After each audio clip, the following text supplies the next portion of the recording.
پاکستان میں ہونے والے ایران امریکہ مذاکرات بغیر معاہدے کے اختتام پذیر۔ امریکی صدر ڈونلڈ ٹرمپ کا اپنا ہرمز کی ناکامی کا اعلان۔ ایران کو صفحہ ہستی سے مٹانے کی بھی دھمکی دے ڈالی۔ ٹروتھ سوشل پر سخت بیان جاری کر دیا، لکھا کہ امریکہ پوری طرح تیار اور لاکڈ اینڈ لوڈڈ ہے۔ اگر ایران نے اپنی ہٹ دھرمی نہ چھوڑی تو ہم مناسب وقت پر اس کا کام تمام کر دیں گے۔ الزام عائد کیا کہ ایران کو عالمی بھتہ خوری کے ذریعے اور فائدہ اٹھانے کی اجازت نہیں دی جائے گی۔ ایران کو صرف پیسہ اور نیوکلیئر پروگرام چاہیے۔ امریکی صدر ٹرمپ کا پارا ہائی، ٹروتھ سوشل پر ایران کو دھمکی آمیز پیغام۔ ٹرمپ نے اپنے ہرمز کی ناکہ بندی کا اعلان کر دیا۔ امریکی نیوی کو ہرمز بلاک کرنے کے احکامات جاری کر دیے، کہا کہ وہ ہر جہاز کو روکیں جو ایران کو ٹول دیتا ہو۔ ٹرمپ نے کہا ایران کو عالمی بھتہ خوری کی اجازت نہیں دی جا سکتی۔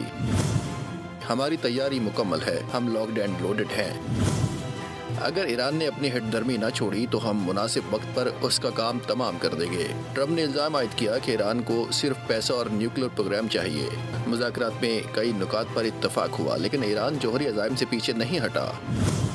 واضح کر دوں کہ ایران میرے ہوتے کبھی جوہری طاقت نہیں بن سکتا۔ ان کی پوری قیادت قتل ہو چکی ہے، بحریہ اور فضائیہ ناکارہ بنائی جا چکی ہے، دفاعی نظام بھی تباہ کر دیا ہے۔ سبسکرائب کریں اور بیل دبائیں تاکہ کوئی خبر رہ نہ جائے۔